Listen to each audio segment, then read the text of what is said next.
We do the film, man. I can't be here anymore.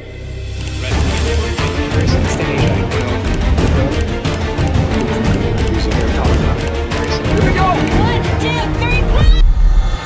पेड़ में फंसे हुए इंसानों को आपने बहुत बार स्टोरीज में देख लिया है, लेकिन क्या आपने कभी सोचा है कि कोई इंसान अगर जिंदा ब्रेड बनाने की गर्म ओवन में फंस जाए और उसे बचाने का 100 में से सिर्फ 1% ही चांस हो। रियलिटी में भी ऐसी एक चीज हो चुकी है।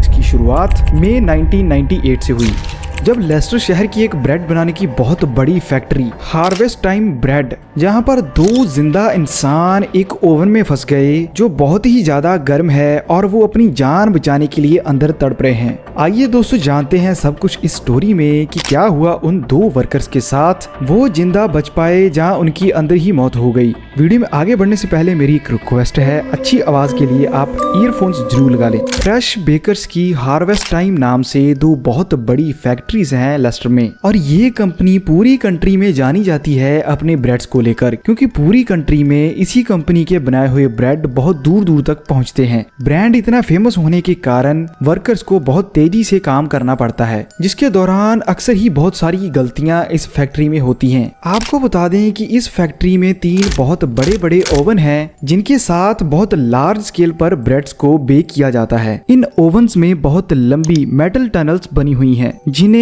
260 डिग्री सेंटीग्रेड पर गर्म रखा जाता है। सबसे पहले गूंदे हुए आटे को बहुत ध्यान से टिन्स में भरा जाता है, जिसके बाद इन टिन्स को 20 मीटर लंबी कन्वेयर बेल्ट पर डाल दिया जाता है, और इस बेल्ट की चौड़ाई लगभग 3.3 मीटर है, जो कि ओवन के बराबर ही है। इसी बेल्ट की मदद से उन कच्चे डोज को बेकिंग चैम्बर के नीचे से गुजारा जाता है। अगर इस मशीन की स्पीड फुल भी कर दी जाए तो डो की शुरुआत से लेकर लास्ट तक लगभग 17 मिनट उसे लगेंगे। बेकिंग चैम्बर से पड़ने वाली हीट इस ब्रेड को पूरा पका देती है, जिसके बाद कन्वेयर बेल्ट के अंत पर उस ब्रेड को बाहर निकाल लिया जाता है। मई 1997 में एक नया हेल्थ एंड सेफ्टी ऑफिसर आता है, जिसके साथ उसका काम चीफ इंजीनियर का भी था। डेनिस मास्टर्स नाम का ये बंदा अब बहुत टाइम से इस फैक्ट्री को संभाल रहा था, जिसके दौरान मई 1998 में ओवन के अंदर पड़ी हुई एक ग्रिड जो कन्वेयर बेल्ट के जरिए ओवन के फ्लोर में आ गिरती है। ये एक बहुत बड़ा सेफ्टी हैजर्ड था। इसके साथ भट्टी कभी भी फट सकती थी और कोई खतरा भी आ सकता था। मशीन में कोई भी दिक्कत आए उससे पहले वर्कर पहुंच जाते हैं डेनिस सेफ्टी ऑफिसर के पास। ये चीज पता चलते ही डेनिस सबको सुचेत करता है कि हमें जल्द से जल्द वो ग्रिड वहां से बाहर निकालनी होगी। मशीन के अंदर की चीजें बहुत कॉम्प्लिकेटेड होती हैं, जिसके बाद भी डेनिस ये कहता है कि हम किसी भी मैन्युफैक्चरर को कॉल नहीं करेंगे, किसी और को बुलाने की जरूरत नहीं है, हमारा ही इतना एक्सपीरियंस है कि हम खुद इस ग्रिड को वहां से बाहर निकाल लेंगे। पर डेनिस को भी क्या पता था कि उसका ये एक डिसीजन आगे कितनी बड़ी ट्रेजेडी कर सकता है, क्योंकि इससे पहले डेनिस या किसी और वर्कर ने अंदर जाकर कभी भी वहां से ग्रिड नहीं निकाली थी, और इसी के साथ सारे वर्कर अंदर का मैकेनिज्म भी नहीं जानते थे। तो इस काम को करने के लिए डेनिस फैक्ट्री के ही 2 वर्कर्स को सिलेक्ट करता है। पहले वर्कर का नाम मिस्टर एरिसन, जो कि बहुत लंबे समय से उस फैक्ट्री का मेंटेनेंस मैनेजर था। इस इंसान ने पूरे 20 साल ब्रेड बनाने वाली मशीनों के साथ ही गुजारे थे, और इस इंजीनियर को असिस्ट करने के लिए वो एक और इंसान को चुनते हैं, जिसका नाम डेविड मेस था, जो एक जर्नल हैंडी वर्कर था। इसी के साथ उसने एज अ बॉयलर मैन भी फैक्ट्री में काम किया हुआ था। 15 मई 1998 को, जिस टाइम पर बस फैक्ट्री बंद ही होने वाली थी, जिससे पहले इन्हें सारे ओवंस को बंद करना पड़ता है, जिसके बाद ये ओवंस 8 घंटे लेते हैं नॉर्मल टेम्परेचर तक आने के लिए। और फैक्ट्री के सारे लोग भी ये चीज मानते थे कि 8 घंटे बहुत होते हैं ओवन को ठंडा करने के लिए, जिसके बाद ये फिर से उसमें काम कर सकते हैं। और ये चीज आज भी काम करती अगर सच में ही 8 घंटे पहले ओवन्स को बंद किया गया होता, जो कि उन्होंने नहीं किया, और ट्रेजेडी की शुरुआत वहीं से हो गई। अगली सुबह 16 मई 1998 को सुबह के 9 बजे एक फैक्ट्री वर्कर द्वारा इस ओवन को बंद कर दिया गया था। इनके पास ब्रेड्स के बहुत सारे ऑर्डर पड़े हुए थे, इसमें सारी रात ओवन्स का यूज किया गया। इस चीज को नजरअंदाज करते हुए ग्रिल्स को कन्वेयर बेल्ट से उतार लिया गया, ताकि हेल्प मिल सके इन वर्कर्स को आगे जाने के लिए, जिनका काम ये था कि कन्वेयर बेल्ट पर जाकर चलती हुई कन्वेयर बेल्ट से उस गिरी हुई ग्रिड को उतार लेना।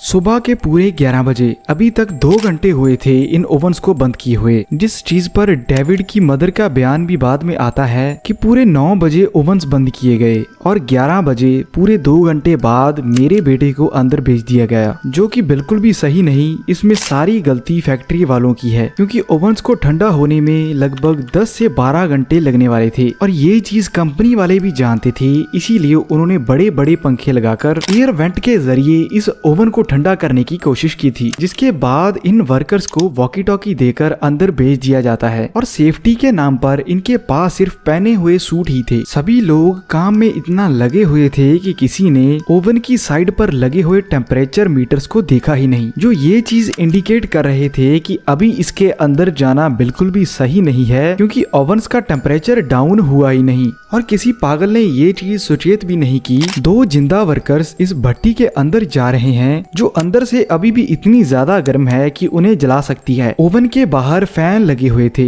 जिसके बाद फ्रंट वाली साइड तो अभी ठंडी हो चुकी थी, लेकिन इसका मिड और लास्ट वाला एरिया अभी भी पूरा का पूरा गर्म पड़ा था। और अगर कोई भी वर्कर इन्हें अंदर भेजने से पहले गेज चेक करता तो उन्हें पता चलता कि अंदर का टेम्परेचर अभी भी 212 डिग्री है। आपको बता दें कि इन वर्कर्स को पूरे 17 मिनट लगने वाले थे एक एंड से घुसने के बाद दूसरे में निकलने के लिए, पर कुछ ही मिनटों बाद वॉकी टॉकी पर घबराए हुए एरिसन की आवाज सुनती है, जो घबराया हुआ ये कह रहा था कि अंदर मैं जल रहा हूँ, मुझे जल्दी यहाँ से बाहर निकालो। पर जिसे सुनने के बाद बाहर खड़े हुए वर्कर भी कुछ नहीं कर सकते थे। फैक्ट्री का ही एक वर्कर बारकर बताता है कि वो उस ओवन के अंदर फंस चुके थे, क्योंकि कन्वेयर बेल्ट को उल्टा नहीं चलाया जा सकता था जिससे कि वो वापस आ सकें। ओवन्स की कन्वेयर बेल्ट में रिवर्सिंग की कोई भी ऑप्शन नहीं होती, जिसके बाद उन्हें बाहर निकालने के लिए कोई भी रास्ता नहीं बचता और वो ट्रैप हो जाते हैं। अंदर गए हुए दोनों वर्कर्स को अपने आप ही उठकर तपी हुई कन्वेयर बेल्ट से गुजरते हुए, जो कि इतनी ज्यादा तपी हुई है कि बॉइलिंग टेम्परेचर पर इन्हें वहां से गुजरकर कन्वेयर बेल्ट की दूसरी साइड से खुद ही निकलना पड़ेगा। अभी तक उन्हें अंदर गए हुए 10 मिनट हो चुके थे और पैनिक और बढ़ रहा था। वॉकी टॉकी के जरिए डेविड का लास्ट मैसेज वर्कर्स को सुनाई देता है, जिसमें वो चिल्ला रहा था कि मैं पूरा का पूरा जल चुका हूँ, मुझे बाहर निकालो नहीं तो मैं मर जाऊंगा। आपको एक और बहुत बड़ा शॉकिंग फैक्ट बता दें कि ये दोनों उस कन्वेयर बेल्ट के जरिए लास्ट तक पहुंच चुके थे, लेकिन लास्ट में इतनी जगह ही नहीं थी कि ये दोनों उससे क्रॉस करके बाहर निकल पाते। जिस जगह से उन्हें बाहर निकलना था उसकी चौड़ाई सिर्फ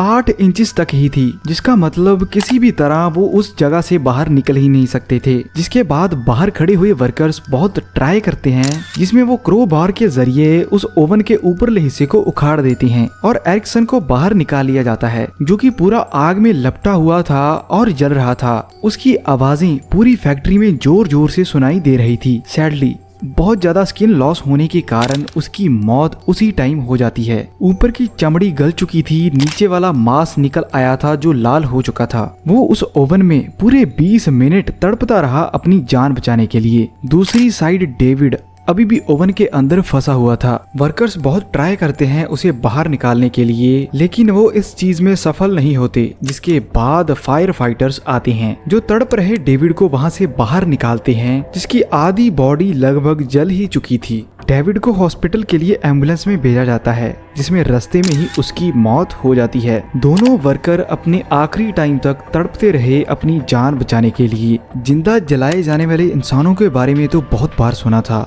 लेकिन आज सच में ट्रू स्टोरी भी देख ली।